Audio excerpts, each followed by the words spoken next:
writing tests for your Swift API. Tests provide your computer with a guide on how your app should actually work. And so once you write tests, development speeds up tremendously, and like the Energizer Bunny, you can keep going and going and going and going. And whenever you want to test that your app is still working, you just hit 2 buttons, #LazyLife, and you'll find out whether it succeeded or not. I'll be using the Vapor 3 framework for this video. Take a second, follow, subscribe, like, comment, share, all that fun juicy stuff so that you can stay connected with me. Okay, the video. All right, so opening up Cheese API Swift. Up in Terminal, we're going to go ahead and create 2 new files. So we're going to create a application testable.swift file as well as a model testable.swift file, both underneath the test/app test directory. Then from there, we want to go ahead and regenerate our Xcode project by running the command vapor xcode-y flag automatically opens up Xcode for us. The package.swift file shows that we have our app test as a test target with our app target as a dependency for our app tests. Opening up the application testable file and then checking out the file inspector within the utilities pane shows that our application testable file is part of our app test target, which is important, and you will find a difference if you create the file within Terminal, regenerate, versus creating it straight in Xcode without regenerating. Okay, so importing Vapor as well as our app and Fluent MySQL. The Fluent MySQL import allows us to make connections to our database within this file, which you'll see further on into this video. So extending our application class, we're going to add a class method called Testable, which takes in environment arguments. And so this method is going to create an application object. And if we have environment arguments that we want to pass in, we can pass that in. Otherwise, it'll be nil. So creating some variables that we'll need to set up our application object. We have our config, we have our services, as well as the environment itself. And so for our environment, we are setting it to a testing environment. And you'll find later on that within our configure file of our actual app, we do have different database configurations based off of what type of environment we have running. So if it's testing, it goes to one specific database. If it's not, if it's development, if it's production, we have that configured. So that's important. Now, if there are arguments, we set that equivalent to the arguments on our environment. Otherwise, it'll be nil. Now, we're going to go ahead and try to configure our app.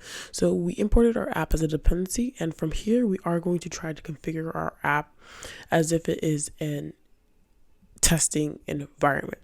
And you'll see that with our app configure, we are passing in a reference to our config services as well as environment, and we're not just passing it in by value. So the ampersand config, that's passing in our variables as references.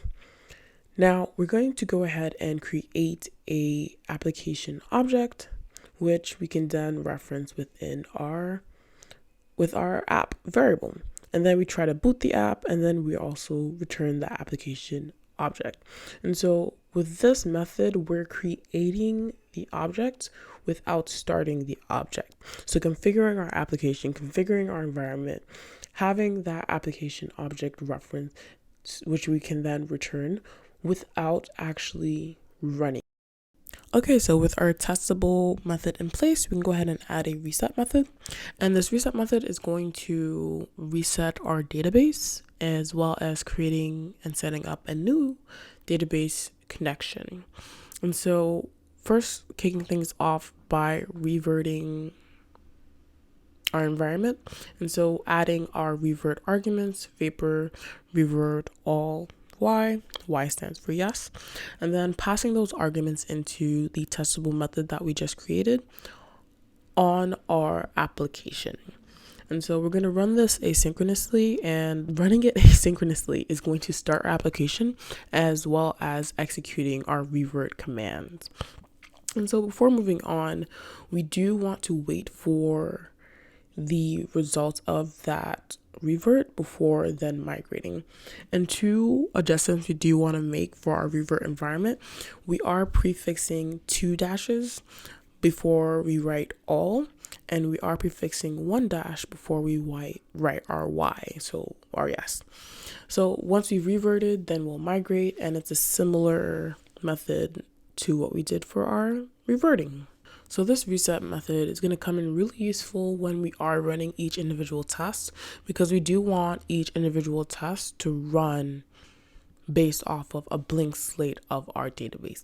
So we don't want any previous test results to still remain within our database when we do run new tests, because our new test is running based off of the point of, hey, we have a clean database. This is what we're expecting when we do this. Right before we flow into our request method, we do want to add an empty content at the bottom of the page.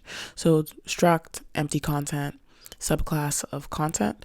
And with our request method, we are going to be working with generics. And one of the things that will be of generic type will be the body parameter of our send request.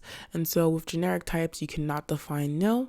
And so our empty content will act as a placeholder when we want to send a request that does not have a body. Marking off the location for our request and respond methods, we're going to kick things off with our request methods.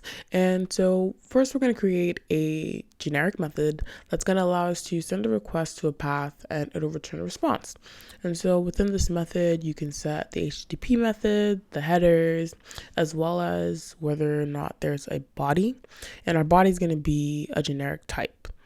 And so it's a generic method, which is why in the beginning we have our left angle bracket type, right angle bracket, and hopping into the parameters, we have our path, we have our method, we have our headers, which we do initialize if none are passed in, as well as our body, which is of generic type, which has the ability to be nil. Now this does throw because we are attempting to do things within the method that can fail, and we want our type to conform to the content type. And so there's two ways you could actually do this conforming. Some places you'll see right after the return, you'll see where type colon content, but you could also just add it at the beginning. It's personal preference. I personally prefer adding at the beginning. You don't have to have the extra code. If you're familiar with subclassing, adding it in the beginning for me is my preference. But you can add the where type colon content is the same thing. So hopping into the method, first we're going to go ahead and make a responder. And so we're going to go try to make a responder based off of the current self that we have. And then we're going to create a request. And so HTTP request, and we're going to, with this part, pass in all of the requirements. So we have our method, we have our URL, which is going to be created from the path that is passed in. I'm deleting the other arguments that are not needed, and I'm also passing in the headers. And so with our request done and ready to go, one thing we are going to do, since we are using Vapor does add some more functionality to creating requests. So we're going to go ahead and wrap this request, and by wrapping this request, it'll give us some like Vapor functionality. And so once we've wrapped our request, we can go ahead and encode the body as part of its content. So we're going to try, if we do have a body, we're going to extract that value into a body variable, and then we're going to encode that body onto the content of our wrapped request. Now with our request wrapped and ready to go, we can return that as a response to our responder, and we're going to wait for that response so that we're not returning nil, because it will take some time. Reviewing our method, we have send request, it's generic, with our type being subclassed to our content class. We have our parameters, path, method. Our headers, we are initializing if none are passed in. We have our body. Now, because this method can fail at any point, we have all these tries. Any one of those tries can fail.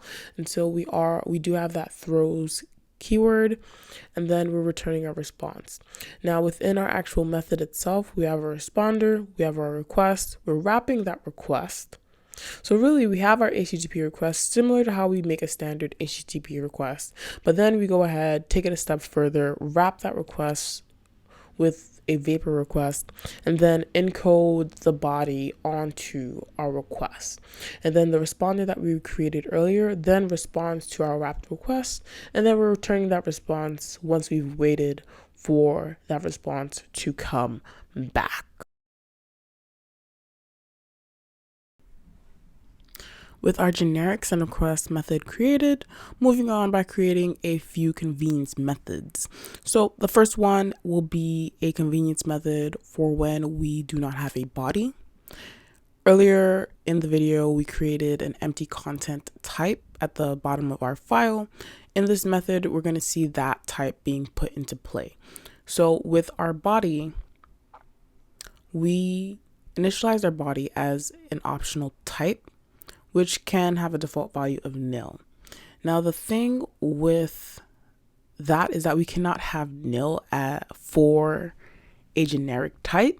And so the empty content is going to be essentially our placeholder generic type for which we're going to be able to pass into our body. Initializing an empty content, which is an optional empty content type with the value of nil. And then we're returning a call to the send request method, which we previously created.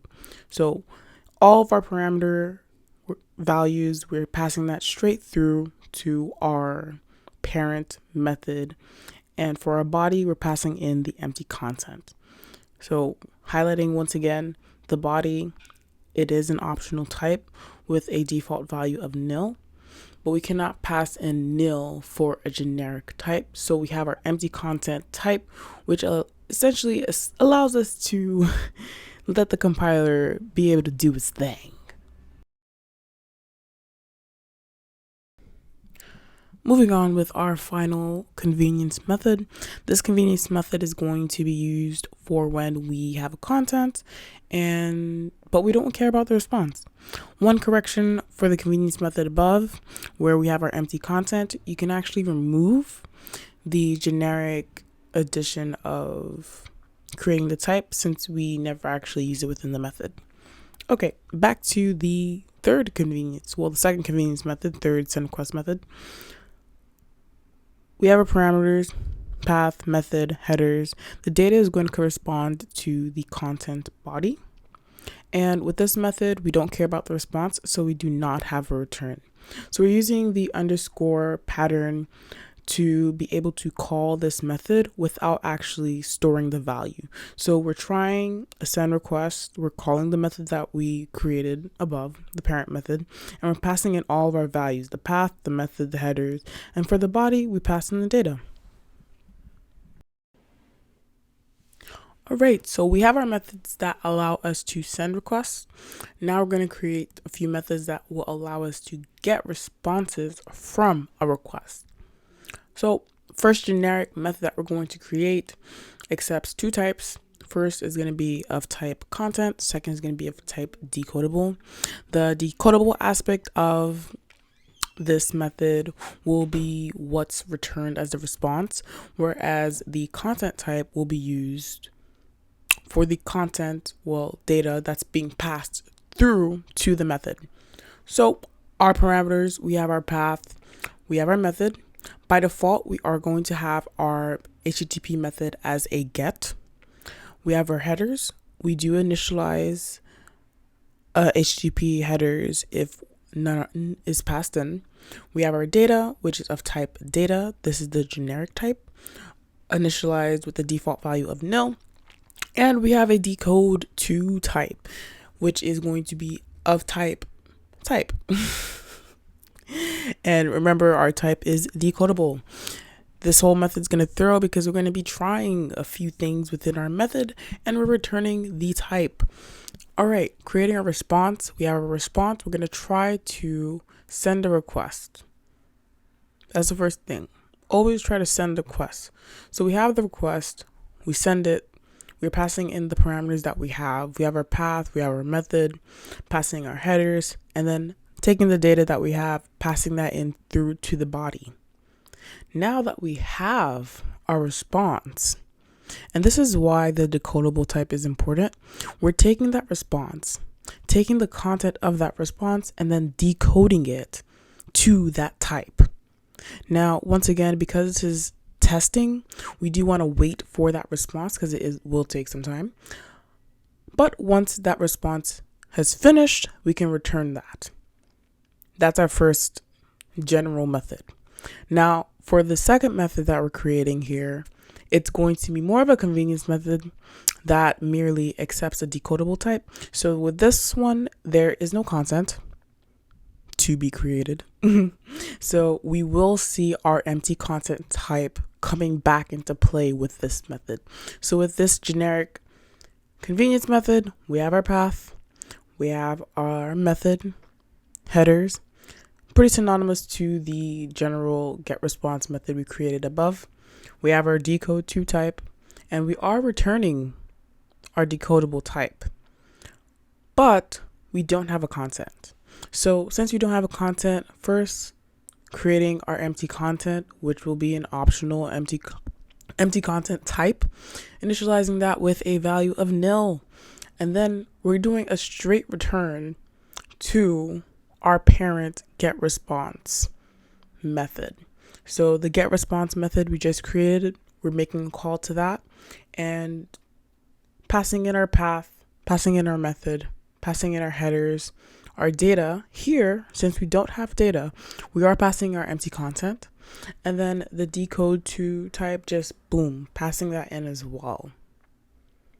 So a lot of beautiful code reuse in play, which is really how you want to go about doing a lot of these. If you can abstract a method out enough that you'll be able to reuse it as opposed to constantly rewriting the same thing, that's the ideal scenario. So going through what we have our testable, we have our reset for our general application. Then we have our request methods. So we have our send request, generic type. We're able to send a request if we have a body. We are able to send a request if we don't have a body. We're able to send a request when we don't care about the response. And so we have options. That's what we really want to give ourselves, options. And then we have our respond method. So we have our decode to type. First method takes in content. Second method doesn't take in content. And at the very bottom, we have our empty content, which is used as a placeholder type for this whole thing. Okay, application testable done. Moving on to models testable. All right, so in our models testable file, this is going to be a file that allows us to extend our base models. So our user, planet, cheese, and ease model creation on the database. So we'll use this method when we just need a model object on the database, but we don't necessarily care about its specific values. We'll be able to use the extension method that's created in this file. All right, extending the user. On the right hand side, I opened up users so that I have a better idea of the arguments that go into creating and initializing a user. And on the left hand side is the models testable file. So creating a class method, static class method called create, and we're passing in the name, username, password, all initialized with default values, as well as the connection. And it's going to return a user. So within this method, creating a user and then returning a save of that user, a reference to that user, which has been saved on the connection. So the connection corresponds to the database. We'll be able to pass in that connection when we actually call the method. And in return, we're getting a reference to that user that's been created. continuing on with this method, doing the same thing for the planet model and the same thing for the cheese model. Initializing a class method called create, taking in the values and variables that go into the arguments of creating a planet, so the name as well as the user ID. Also adding a connection parameter onto that entire method. Within the method, I'm creating a planet and then returning a reference to that planet that's been saved on the connection. And for our cheese, same thing, taking in a name for the parameter, since that's the only argument it will need to create a cheese object, and then saving that on the connection. So the models is model creation on the database. Stay tuned for part 2 of this video, where we go ahead and write endpoint tests